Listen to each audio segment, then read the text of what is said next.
Hello students, so welcome back to first PUC economics class. We are in the third chapter, that is liberalization, privatization and globalization and appraisal. In the last class or in the last session, we learnt the meanings of privatization, disinvestment as well as globalization, and also we saw one concept, that is outsourcing. That concept outsourcing asked for 4 marks, write a note on outsourcing. So, then what is privatization? Here privatization refers to transfer of ownership or management of public enterprises to private people. ಇಲ್ಲಿ public ಸರ್ಕಾರದ ಉದ್ದಿಮೆಗಳು ಏನಿದೆ ಅದರ ownership ಅಥವಾ ಒಡೆತನವನ್ನು private people ಖಾಸಗಿ ವ್ಯಕ್ತಿಗಳಿಗೆ transfer ಮಾಡುವುದನ್ನು privatisation ಅಂತ ಹೇಳುವಂಥದ್ದು. Next one, globalization. So what is globalization? ಜಾಗತೀಕರಣ ಅಂತ ಹೇಳಿದ್ರೆ ಏನು? Nothing but opening up of countries economy to the world market.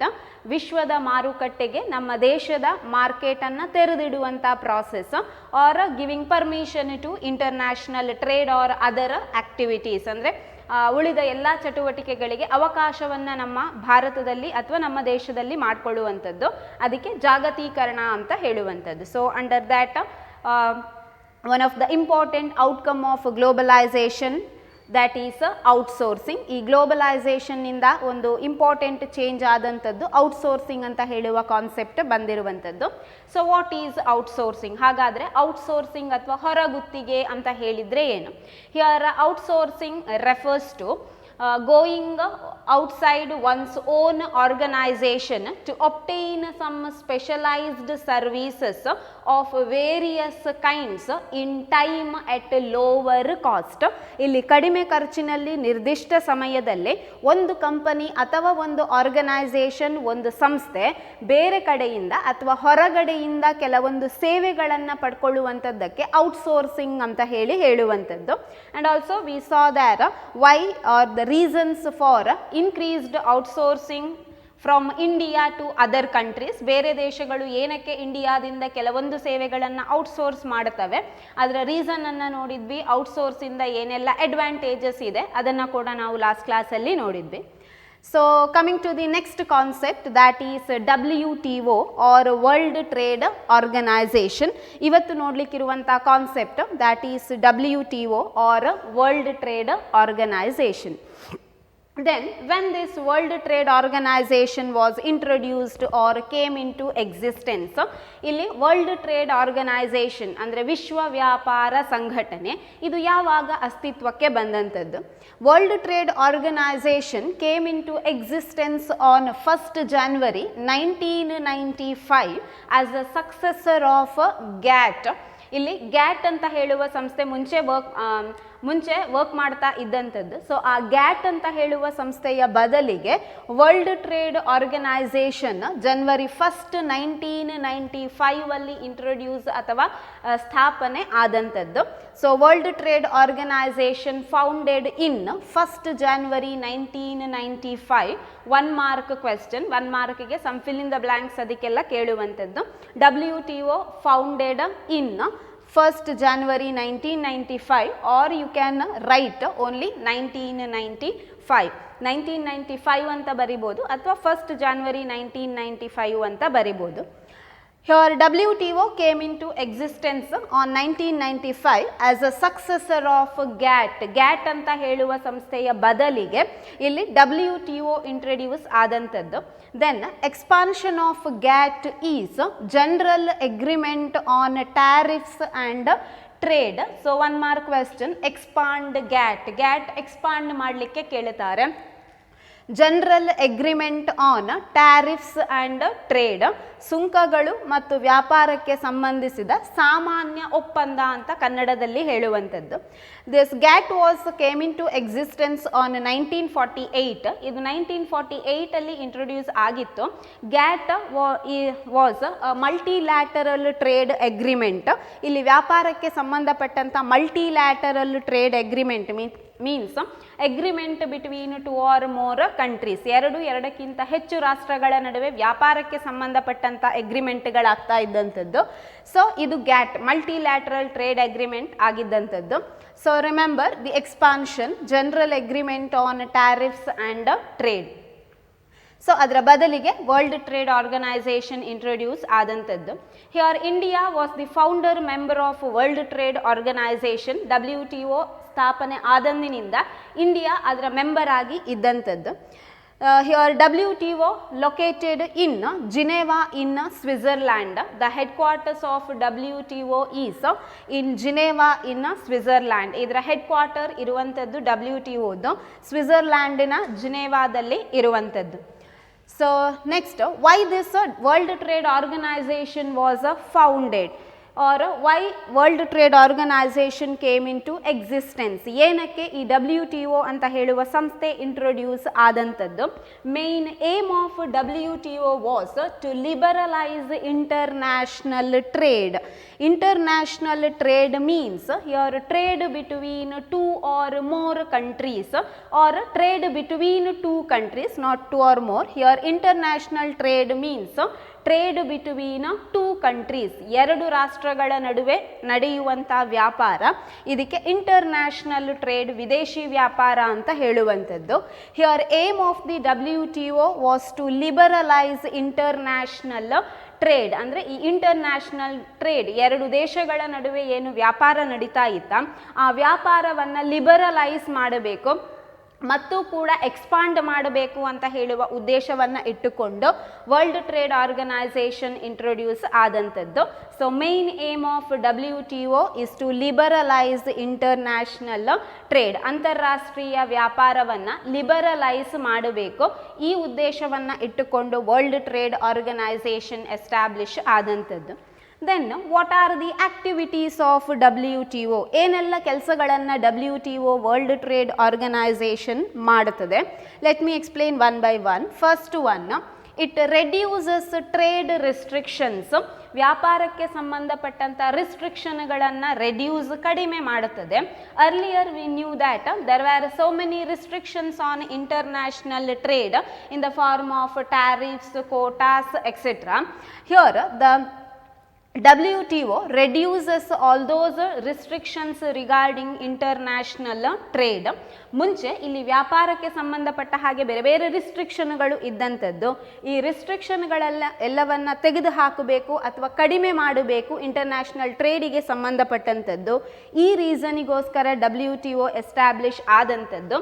ಇದು ಒಂದು ಆಕ್ಟಿವಿಟಿ WTOದು, that is reduces trade restrictions. ವ್ಯಾಪಾರಕ್ಕೆ ಸಂಬಂಧಪಟ್ಟಂಥ ಏನು ಗಳಿದ್ದಾವ ಆ ರಿಸ್ಟ್ರಿಕ್ಷನ್ಗಳನ್ನು ತೆಗೆದು ಹಾಕುವಂಥದ್ದು ಒಂದು ಕೆಲಸ WTOದು. Another one, enlarge trade services. providing services for international trade is another activity of WTO. ಇಲ್ಲಿ ಟ್ರೇಡ್ ವ್ಯಾಪಾರಕ್ಕೆ ಸಂಬಂಧಪಟ್ಟ ಹಾಗೆ ಕೆಲವೊಂದು ಸರ್ವಿಸ್ ಸೇವೆಗಳನ್ನು ಕಂಟ್ರೀಸ್ಗಳಿಗೆ ಪ್ರೊವೈಡ್ ಮಾಡುವಂಥದ್ದು ಅಥವಾ increasing trade services is one more activity of WTO. ವ್ಯಾಪಾರಕ್ಕೆ ಸಂಬಂಧಪಟ್ಟ ಹಾಗೆ ಕೆಲವೊಂದು ಸರ್ವಿಸ್ಗಳನ್ನು ಪ್ರೊವೈಡ್ ಮಾಡುವಂಥದ್ದು ಮತ್ತು ಆ ಸರ್ವಿಸ್ಗಳನ್ನು ಇನ್ಕ್ರೀಸ್ ಮಾಡುವಂಥದ್ದು WTOದ ಒಂದು activity. So enlarge trade services. Next one, ensure optimum utilization of world resources.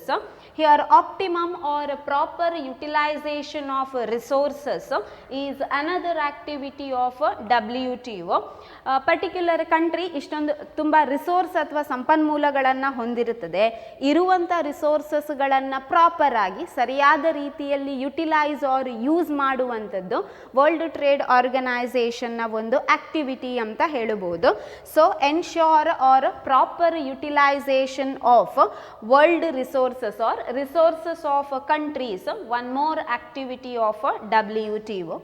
Next, protect environment. Protecting environment is another activity of WTO. Environment, ಪರಿಸರವನ್ನು ರಕ್ಷಣೆ ಮಾಡುವಂಥದ್ದು ವರ್ಲ್ಡ್ ಟ್ರೇಡ್ ಆರ್ಗನೈಸೇಷನ್ನ ಇನ್ನೊಂದು ಆಕ್ಟಿವಿಟಿ ಅಂತ ಹೇಳಬಹುದು. Next, another activity Here WTO establishes several rules regarding international trade and sees that rules are obeyed or not. One more activity of WTO is, here WTO introduces several rules or policies related to international trade, and also it observes whether those rules or regulations of international trade are obeyed by the countries or not. ಇಲ್ಲಿ WTO world trade organisation ವ್ಯಾಪಾರಕ್ಕೆ ಸಂಬಂಧಪಟ್ಟ ಹಾಗೆ ಕೆಲವೊಂದು ರೂಲ್ಸ್ಗಳನ್ನು introduce ಮಾಡುತ್ತದೆ. ಜೊತೆಗೆ ಅದು introduce ಮಾಡಿದ ರೂಲ್ಸ್ಗಳನ್ನು ಕಂಟ್ರಿಗಳು ಒಬೆ ಅಥವಾ ಫಾಲೋ ಮಾಡ್ತಾ ಇದ್ದಾವ ಇಲ್ವಾ ಅಂತ ಹೇಳಿ ಅಬ್ಸರ್ವ್ ಮಾಡುವ ಕೆಲಸವನ್ನು ಕೂಡ ವರ್ಲ್ಡ್ ಟ್ರೇಡ್ ಆರ್ಗನೈಸೇಷನ್ ಮಾಡುವಂಥದ್ದು. So here world trade organisation establishes certain rules regarding international trade and also observes whether these rules are followed or not. ಇಲ್ಲಿ ರೂಲ್ಸ್ ಅನ್ನ ಇಂಟ್ರೊಡ್ಯೂಸ್ ಮಾಡುತ್ತದೆ ವ್ಯಾಪಾರಕ್ಕೆ ಸಂಬಂಧಪಟ್ಟಂಥದ್ದು. ಜೊತೆಗೆ ಆ ರೂಲ್ಸ್ ಎಲ್ಲವನ್ನ ಕಂಟ್ರಿಗಳು ಫಾಲೋ ಮಾಡ್ತಾ ಇದ್ದಾವ ಇಲ್ವಾ ಅಂತ ಅಬ್ಸರ್ವ್ ಮಾಡುವ ಕೆಲಸವನ್ನ ಕೂಡ WTO ಮಾಡುವಂಥದ್ದು. So these are some of the activities of WTO. ಇದು ಕೆಲವು ಆಕ್ಟಿವಿಟೀಸ್ ವರ್ಲ್ಡ್ ಟ್ರೇಡ್ ಆರ್ಗನೈಸೇಷನ್ ಇದ್ದು. ಸೊ ರೆಡ್ಯೂಸಸ್ ಟ್ರೇಡ್ ರಿಸ್ಟ್ರಿಕ್ಷನ್ಸ್, ವ್ಯಾಪಾರಕ್ಕೆ ಸಂಬಂಧಪಟ್ಟಂಥ ರಿಸ್ಟ್ರಿಕ್ಷನನ್ನು ಕಮ್ಮಿ ಮಾಡುತ್ತದೆ. ಎನ್ಲಾರ್ಜ್ ಟ್ರೇಡ್ ಸರ್ವೀಸಸ್, ವ್ಯಾಪಾರಕ್ಕೆ ಸಂಬಂಧಪಟ್ಟಂಥ ಸೇವೆಗಳನ್ನು ಹೆಚ್ಚುಗೊಳಿಸ್ತದೆ. Ensure optimum utilisation of world resources, ಎಲ್ಲ ದೇಶಗಳ ಸಂಪತ್ತನ್ನು ಸರಿಯಾದ ರೀತಿಯಲ್ಲಿ ಬಳಕೆ ಮಾಡುವ ಹಾಗೆ ನೋಡ್ಕೊಳ್ತದೆ. ಪ್ರೊಟೆಕ್ಟಿಂಗ್ ಎನ್ವಿರಾನ್ಮೆಂಟ್, ಪರಿಸರವನ್ನು ರಕ್ಷಣೆ ಮಾಡುವ ಕೆಲಸ ಮಾಡುತ್ತದೆ. Establishes rules regarding trade and sees those rules are obeyed, ಇಲ್ಲಿ ಕೆಲವೊಂದು ವ್ಯಾಪಾರಕ್ಕೆ ಸಂಬಂಧಪಟ್ಟಂಥ ರೂಲ್ಗಳನ್ನು ಇಂಟ್ರೊಡ್ಯೂಸ್ ಮಾಡುತ್ತದೆ. ಜೊತೆಗೆ ಆ ರೂಲ್ಗಳು ಸರಿಯಾಗಿ ಫಾಲೋ ಆಗ್ತಾ ಇದ್ದಾವ ಇಲ್ವಾ ಅನ್ನೋದನ್ನು ಕೂಡ ಅಬ್ಸರ್ವ್ ಮಾಡ್ತದೆ. These are some of the activities. Next, favourable impact of WTO. ಇಲ್ಲಿ ವರ್ಲ್ಡ್ ಟ್ರೇಡ್ ಆರ್ಗನೈಸೇಷನ್ ಏನು ಇಂಟ್ರೊಡ್ಯೂಸ್ ಆಗಿದೆ ಅದರಿಂದ ಏನು ಅಡ್ವಾಂಟೇಜ್ ಆಗಿದೆ ಇಂಡಿಯಾಕ್ಕೆ ಅಥವಾ ದೇಶಗಳಿಗೆ, ಏನು ಅಡ್ವಾಂಟೇಜ್ ಆಗಿದೆ, that we are going to study under favorable impact. ಅದನ್ನು favorable impact on of WTO ಅದರಲ್ಲಿ ನೋಡ್ತಾ ಹೋಗುವ. ಮೀನ್ಸ್ ಅಡ್ವಾಂಟೇಜಸ್, ಏನು ಅಡ್ವಾಂಟೇಜ್ ಆಗಿದೆ ವರ್ಲ್ಡ್ ಟ್ರೇಡ್ ಆರ್ಗನೈಸೇಷನ್ನಿಂದ. One is India's export of textiles and service sector increased. Here export of textiles means textile ಫೀಲ್ಡಲ್ಲಿ ಅಥವಾ textile items ಏನಿದೆ ಇದರ ಎಕ್ಸ್ಪೋರ್ಟ್ ಜಾಸ್ತಿ ಆಗಿರುವಂಥದ್ದು. And also export of service sector increases. Service sector ಇಲ್ಲಿ ಟ್ರೇಡಿಗೆ ಸಂಬಂಧಪಟ್ಟ ಹಾಗೆ ಇರಬಹುದು ಅಥವಾ ಕೆಲವು ಟ್ರಾನ್ಸ್ಪೋರ್ಟಿಗೆ ಸಂಬಂಧಪಟ್ಟ ಹಾಗೆ ಇರಬಹುದು, ಬ್ಯಾಂಕಿಂಗ್ ಸರ್ವೀಸಸ್ ಇರಬಹುದು. ಈ ಥರ ಸರ್ವೀಸ್ ಸೆಕ್ಟರಲ್ಲಿ ಕೂಡ ಎಕ್ಸ್ಪೋರ್ಟ್ಗಳು ಜಾಸ್ತಿ ಆಗಿರುವಂಥದ್ದು. Here India's export of textiles and export of service sector increased. ಈ ವರ್ಲ್ಡ್ ಟ್ರೇಡ್ ಆರ್ಗನೈಸೇಷನ್ನ ಕಾರಣದಿಂದ ಭಾರತದಿಂದ ಟೆಕ್ಸ್ಟೈಲ್ ಐಟಮ್ಗಳು ಮತ್ತು ಸರ್ವೀಸ್ ಸೆಕ್ಟರ್ಗಳಿಂದ ಕೆಲವೊಂದು ಸೇವೆಗಳು ಬೇರೆ ದೇಶಗಳಿಗೆ ಎಕ್ಸ್ಪೋರ್ಟ್ ಆಗುವಂಥದ್ದು ಜಾಸ್ತಿ ಆಯಿತು. Increase in export of textile and service sector. Another one, balance of payment position improved. Earlier we saw there were deficit balance of payment, which means more import less export. ಮುಂಚೆ ನಮ್ಮಲ್ಲಿ deficit balance of payment position ಇತ್ತು, ಅಂದರೆ import ಜಾಸ್ತಿ export ಕಮ್ಮಿ. Here favourable condition ಆಗಬೇಕಾದ್ರೆ there must be export more, import less. Here after the establishment of world trade organisation balance of payment position of India improved. ಈ world trade organisation ಟ್ರೇಡ್ಗೆ ಸಂಬಂಧಪಟ್ಟ ಕೆಲವು ರಿಸ್ಟ್ರಿಕ್ಷನನ್ನು ಕಮ್ಮಿ ಮಾಡಿದ್ದು ಮತ್ತು ಕೆಲವು ಸರ್ವೀಸನ್ನು ಪ್ರೊವೈಡ್ ಮಾಡಿದ ಕಾರಣದಿಂದ here export of textile and service sector increased. When ever export is more, import is less, here there is a surplus balance of payment. It is favorable to country. So here balance of payment position improved. ನಮ್ಮಲ್ಲಿಂದ export ಬೇರೆ ದೇಶಕ್ಕೆ ಆಗುವಂಥದ್ದು ಹೆಚ್ಚಾಯಿತು. So ಈ ಕಾರಣದಿಂದಾಗಿ balance of payment ಪೊಸಿಷನಲ್ಲಿ ಕೂಡ improvement ಕಾಣಿಸಿಕೊಂಡಿತ್ತು. So balance of payment position improved. Next, increases international competition. Due to the establishment of world trade organisation international competition increased, ಅಂದರೆ ಬೇರೆ ದೇಶದ ಜೊತೆಗೆ ನಾವು ಕಾಂಪಿಟೀಷನನ್ನು ಕೊಡುವಂಥದ್ದು ಇನ್ಕ್ರೀಸ್ ಆಯಿತು. So it increases international competition, ಅಂತಾರಾಷ್ಟ್ರೀಯ ಕಾಂಪಿಟೀಷನ್ ಇಲ್ಲಿ ಹೆಚ್ಚಾದಂಥದ್ದು. Next, progress in information technology. Here with the introduction of globalization, information technology was developed in India. So after the establishment of World Trade Organization, there was a progress in information technology. ಇಲ್ಲಿ globalization introduce ಆದ ಟೈಮಲ್ಲಿಯೇ information technology develop ಆಗ್ತಾ ಇತ್ತು. ಈ world trade organisation establish ಆದ ನಂತರದಲ್ಲಿ information technology ಇಂಡಿಯಾದಲ್ಲಿ ಜಾಸ್ತಿ progress ಅಥವಾ ಗ್ರೋತನ್ನು ಹೊಂದಿತು ಅಂತ ಹೇಳಬಹುದು. So these are some of the favourable impact of WTO on India. ಇಂಡಿಯಾದ ಮೇಲೆ WTOದ ಕಾರಣದಿಂದ ಆದಂಥ ಫೇವರೇಬಲ್ ಇಂಪ್ಯಾಕ್ಟ್ ಅಂತ ಹೇಳುವಂಥದ್ದು. So this much is related to WTO, world trade organisation. So it is also asked for 4 marks. Write a note on World Trade Organization or WTO. Apart from that, for 1 mark, WTO found on. ಯಾವಾಗ WTO found ಆಯಿತು? On 1995. Next, expand GATT for 1 mark. 1 ಮಾರ್ಕ್ಸಿಗೆ ಗ್ಯಾಟಿನ expansion ಕೇಳುವಂಥದ್ದು. General agreement on tariffs and trade, ಸುಂಕಗಳು ಮತ್ತು ವ್ಯಾಪಾರದ ಮೇಲಿನ ಸಾಮಾನ್ಯ ಒಪ್ಪಂದ, ಗ್ಯಾಟ್. ದೆನ್ ಅದು ಬಿಟ್ಟರೆ for 4 marks, write a note on WTO. Then you have to mention when WTO was found, then headquarter, aim of WTO, some activities, just mention points. Then impact of WTO means favorable impact of WTO. So mention all these points. During reform period, there were many changes made after 1991. There were both positive and negative effect on all the sectors like industry, agriculture, trade, etc.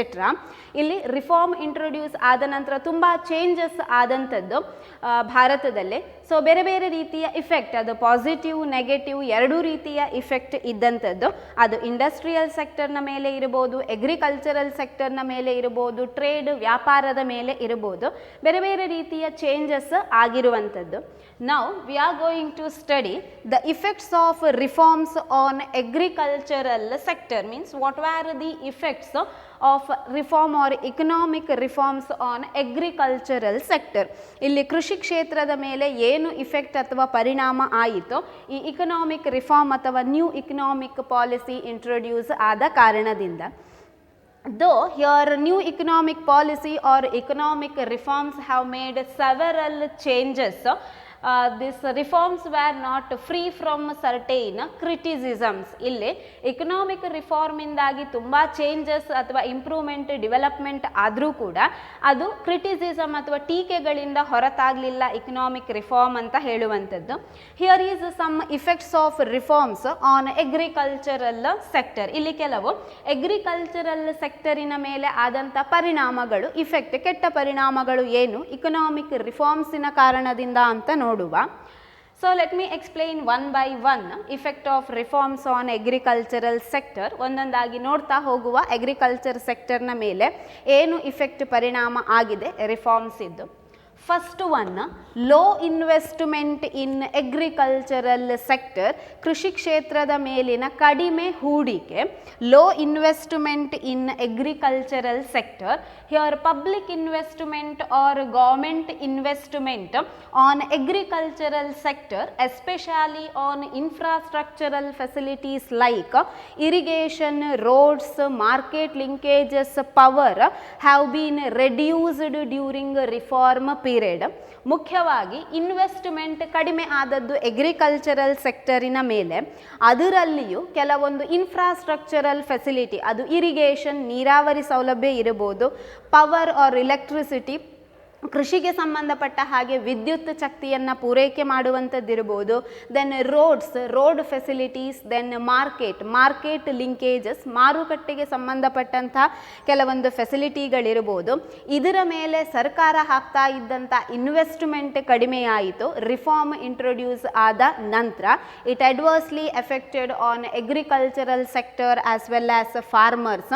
ಇದು ರೈತರು ಮತ್ತು ಕೃಷಿ ಕ್ಷೇತ್ರದ ಮೇಲೆ ತುಂಬ ಕೆಟ್ಟ ಪರಿಣಾಮವನ್ನು ಬೀರಿದಂಥದ್ದು. So low investment in agricultural sector.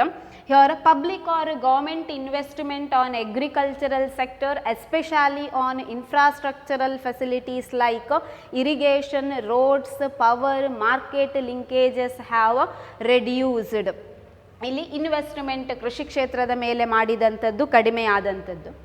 Next point, increases in cost of production. ಉತ್ಪಾದನಾ ವೆಚ್ಚ ಇನ್ಕ್ರೀಸ್ ಆದಂಥದ್ದು. So what is cost of production? Here we have one term cost of production.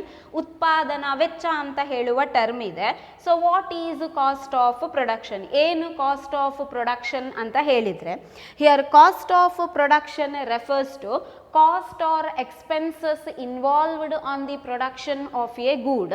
ಒಂದು ವಸ್ತುವನ್ನು ಉತ್ಪಾದನೆ ಮಾಡಲಿಕ್ಕೆ ಆಗುವಂಥ ಖರ್ಚು, ಇದಕ್ಕೆ ಕಾಸ್ಟ್ ಆಫ್ ಪ್ರೊಡಕ್ಷನ್ ಅಂತ ಹೇಳುವಂಥದ್ದು. ಅಥವಾ ವಸ್ತುಗಳ ಉತ್ಪಾದನೆಗೆ ಏನು ಖರ್ಚಾಗ್ತದೆ ಅದಕ್ಕೆ ಕಾಸ್ಟ್ ಆಫ್ ಪ್ರೊಡಕ್ಷನ್ ಅಂತ ಹೇಳುವಂಥದ್ದು. So increases in cost of production, ಉತ್ಪಾದನಾ ವೆಚ್ಚದಲ್ಲಿನ ಹೆಚ್ಚಳ. Due to the removal of fertiliser subsidy, here cost of production was increased, hence here it adversely affected on small and marginal farmers. During the time of reform there was the removal of fertilizer subsidy. Due to this cost of production increased, it adversely affected on small and marginal farmers.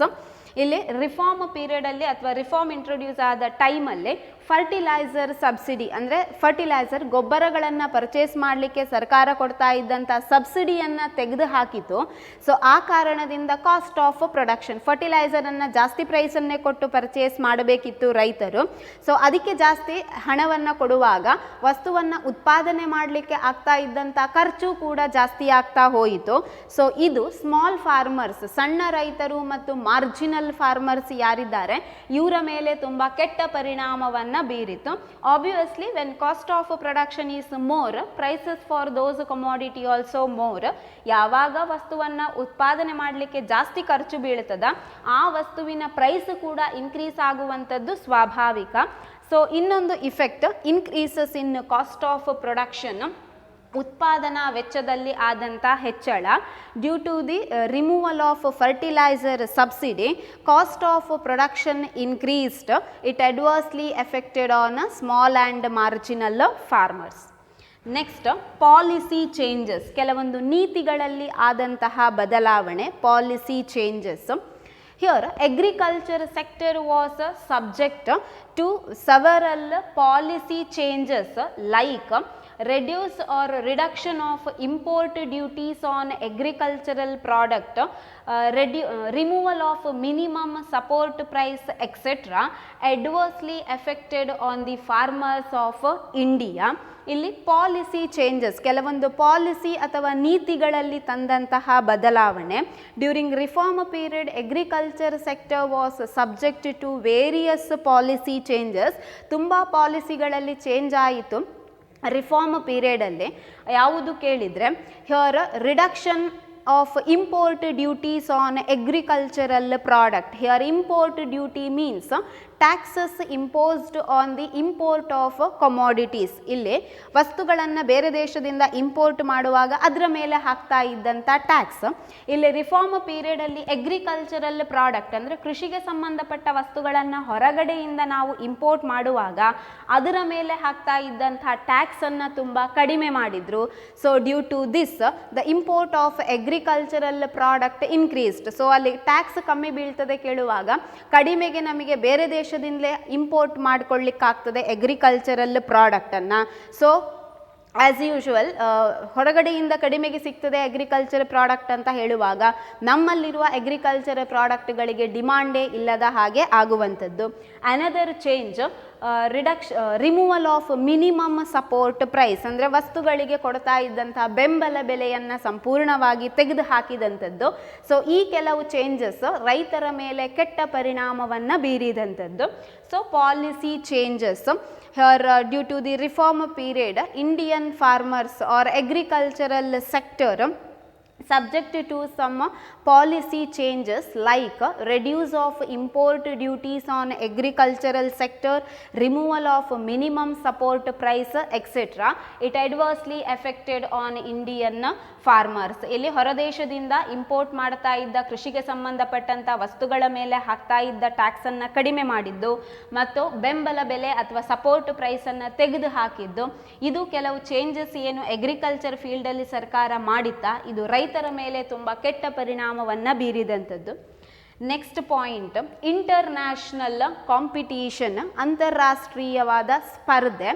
So due to the liberalization of international trade or due to the announcement of a new economic policy, Indian farmers have to face international competition, but our farmers were not able to compete with the international agencies. ಇಲ್ಲಿ globalisation ಇರಬಹುದು ಅಥವಾ international ಟ್ರೇಡನ್ನು ಲಿಬರಲೈಸ್ ಮಾಡಿದ್ದಿರಬಹುದು. ಈ ಕಾರಣದಿಂದಾಗಿ ನಮ್ಮ ದೇಶದ farmers international ಅಥವಾ ಫಾರಿನರ್ಸ್ಗಳ ಜೊತೆಗೆ ಕಾಂಪಿಟೀಷನನ್ನು ಮಾಡುವ ಹಾಗೆ ಆಯಿತು. ಬಟ್ ಆ ಇಂಟರ್ನ್ಯಾಷನಲ್ ಏಜೆನ್ಸಿಗಳ ಜೊತೆಗೆ ಕಾಂಪೀಟ್ ಅಥವಾ ಸ್ಪರ್ಧೆಯನ್ನು ಕೊಡಲಿಕ್ಕೆ ನಮ್ಮ ದೇಶದ ರೈತರು ಫೇಲ್ ಆದಂಥದ್ದು.